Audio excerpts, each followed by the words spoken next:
Hey, how you doing? This is Adam Post. Disney, a $200 billion company, approximately, had plans to launch its own sports-focused streaming service. But they got sued over it by this company, a $1.7 billion company, which at the time was around a $500 million company. They weren't doing so well. Disney was like 400 times the size of this company. Why does that matter? Like how big they are? Isn't it more important like what the legal argument actually is? Yeah, it is, except that when a company is so huge like Disney, they can just buy people that sue them. And that's what they did here. From The Hollywood Reporter, Disney to merge Hulu Plus Live TV with Fubo, taking on YouTube TV and ending Venu lawsuit. Venu was the streaming service they were starting with Fox and Warner Bros. Discovery. Fubo sued them. Fubo was like a virtual cable company. They call them multi-channel video programming distributors. They're a streaming service that offers a bundle of TV channels over the internet, often without the need for a cable or satellite subscription. And that's Fubo. And they were having some success with their lawsuit. A judge in August, kind of surprisingly, blocked Disney's Venu from offering this sports streaming service, which, of course, they told Fubo that they wouldn't allow Fubo to do a similar streaming service, say with ESPN, and that was one of the things that Fubo was suing over. The reason the judge said that Venu could not exist was due to near monopolistic concerns, in the words of the judge. They produce the content, they distribute the content, they won't allow anyone else to distribute the content the way they're distributing it. How is anyone else supposed to compete? That's not really the concern of Disney. They're not worried about people having fair competition necessarily. They're worried about getting basically control of the entire cable industry. And a sports streaming service is a great way to destroy really a lot of the competition with cable companies. If anyone still has a cable subscription, they're paying a lot more than, say, $42 a month, which is roughly what they were planning to charge for Venu. And if you're buying it for the sports, you're not going to keep your cable subscription. Just a few weeks ago, Bob Iger of Disney said they're not looking for more mergers and acquisitions under Trump. They said, we don't really need more assets right now. So it's not like this was part of their plan to take over this competitor. In a recent interview, the competitor, who now works for Bob Iger under the 70% ownership of the stock that Disney is now going to control, said that he was the one that came up with the idea of why don't they just do a deal with Disney and allow Disney to take over their company, essentially. And that resulted in this article from The Hollywood Reporter, Disney to merge Hulu Plus Live TV with Fubo. Now, Disney has their own service that competes directly with Fubo called Hulu Plus Live. It's like having a cable company just through your streaming service. This deal will create a streaming multi-channel video service that is second only to YouTube in scale, while potentially allowing the Venu service to move forward. They may not even move forward with the Venu service, because now that they've gotten rid of the Fubo problem, there's not going to be a lawsuit anymore. Now Disney, through their 70% ownership of Fubo, can offer a streaming bundle through Fubo. They don't even really need their partners in Venu anymore. And then probably offer the same bundle through Hulu Plus Live if they want to. Can these guys just buy themselves out of anything? Yeah, potentially, a lot, because they have a lot of resources. A couple of years back, we were talking about how is Disney going to finance buying out the Hulu part that they don't own? It's like nothing to them. These guys can just create money out of thin air practically because of all the financing techniques they have, and also because they get so much money on a regular basis, so much revenue from all different directions. They can direct that revenue pretty much any place they want to. There was literally zero struggle for Disney to buy the portion of Hulu that they did not own from Comcast. Here's the structure of the deal. It's not a complete buyout. And the reason it's not a complete buyout is because Disney doesn't want it to be a complete buyout. They're going to have 70% of all of the stock, which, yeah, that means they're in control of the company. They're going to have the majority of the share of the board of directors placed by Disney, which is to say that the board of directors will control whatever Disney wants them to do. Are they allowed to do that? Sure they are. It's part of them owning 70% of the stock. They're going to let it remain a public company so that Fubo is its own business. But because they're taking their Hulu plus live TV business and pushing it into the Fubo business, they get to give themselves a very high valuation for the value of their Hulu plus live service, in addition to saving some money, merging some operations over time, and as far as Disney's concerned, even more importantly, taking a business that's a low profit business. Because believe it or not, Hulu Live is not profitable for them. It's a very small margin business, very small profit margin. So it will make it easier for them to make their profit margin numbers just by sticking Hulu Live Plus in a completely different company, even though they own that company. And with 70% ownership rather than, say, 80% ownership, they will not be combining those results, consolidating those results with the rest of their Disney financial results. It will make it easier for Disney to make streaming look profitable by not having a big chunk of business that's unprofitable stuck inside of Disney. Let's get back to the structure of the deal. Disney will merge its streaming multi-channel video service, Hulu with live TV, with its competitor Fubo in a surprise deal that will shake up the streaming TV business, the company said Monday. And this deal has nothing to do with Hulu. Hulu Live TV is a completely separate business.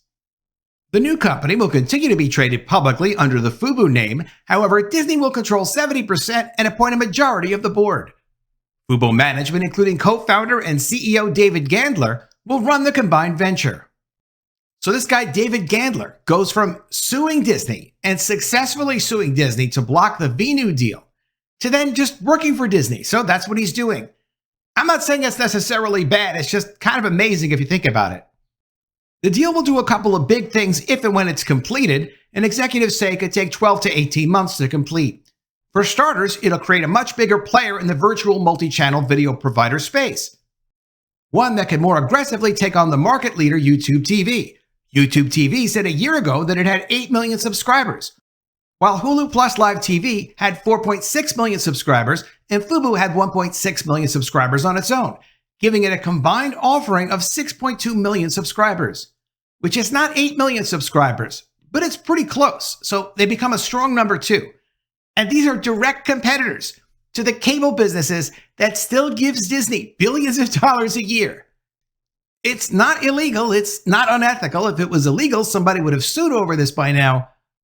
But it is incredible to think they get all these billions of dollars from these cable companies that they are now directly competing with. On a conference call Monday morning, Gandler said that the combined venture will be well positioned to fairly compete with our peers. After the deal closes, the company will continue to offer both Hulu Plus Live TV and Fubo under distinct brands, with Hulu continuing to be available in the larger Disney bundle. Fubo will negotiate carriage deals on behalf of the services independent from Disney. Fubo is also a big customer of Disney's. And are they going to get special deals?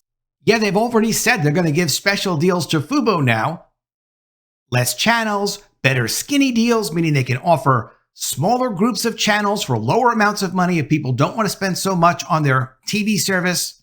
Fubo will get those special deals because Disney owns them now. Notably, the deal will also end Fubo's legal action against the Venu sports streaming service, potentially allowing it to proceed. Venu is the skinny streaming bundle that includes Disney's ESPN channels and ABC, Fox, and Fox Sports 1, and the sports channels from Warner Bros. Discovery. Fubo sued and secured an injunction pending the trial, putting the service on ice for the entire NFL season.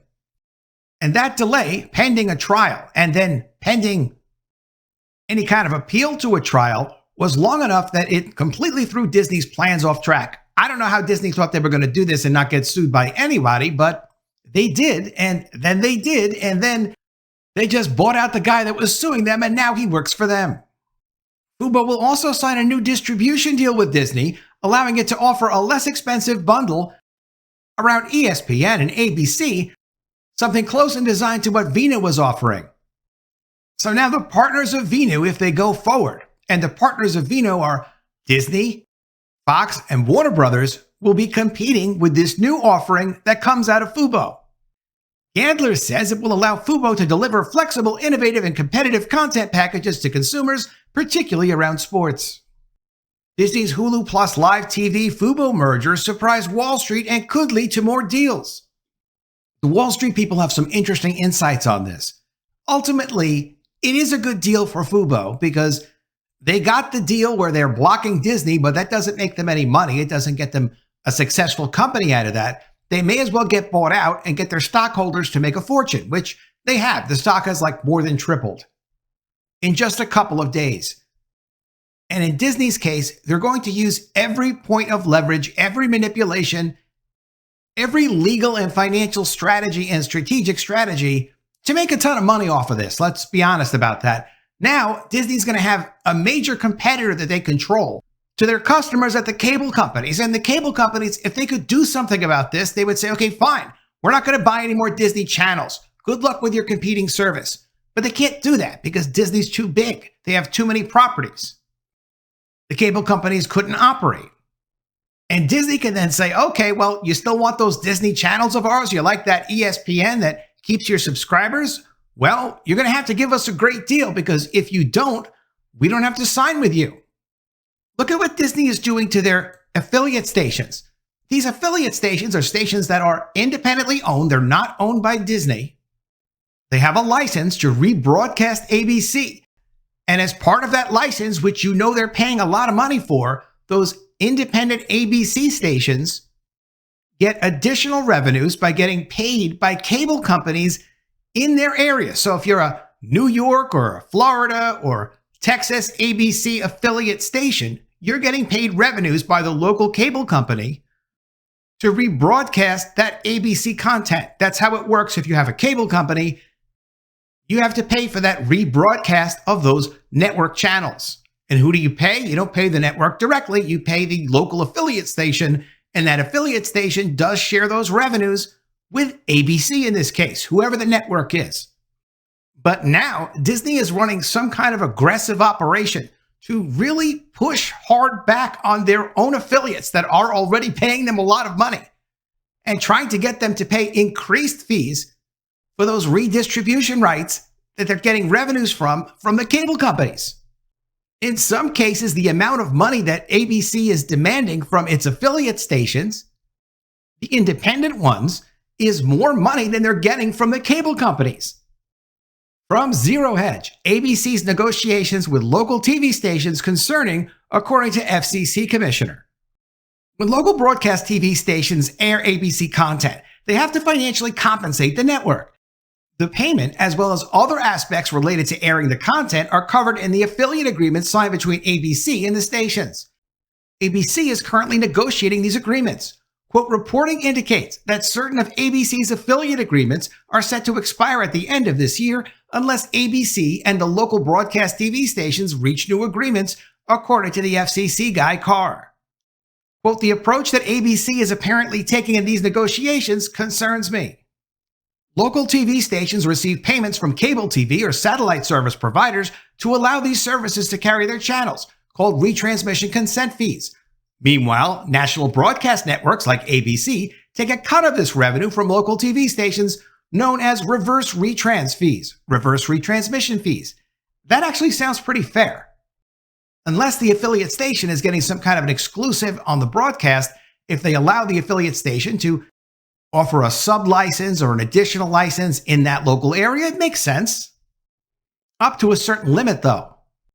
But ABC is attempting to use reverse retrans fees to siphon off more and more money away from local broadcast TV stations, according to the FCC guy Carr, adding that in some cases, such fees can be more than the retransmission fees earned by the stations.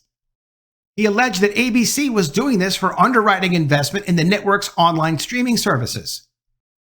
Quote, this is not how Congress envisioned the retransmission consent process working. The retransmission consent fees are aimed at ensuring the continued viability of local broadcast TV stations.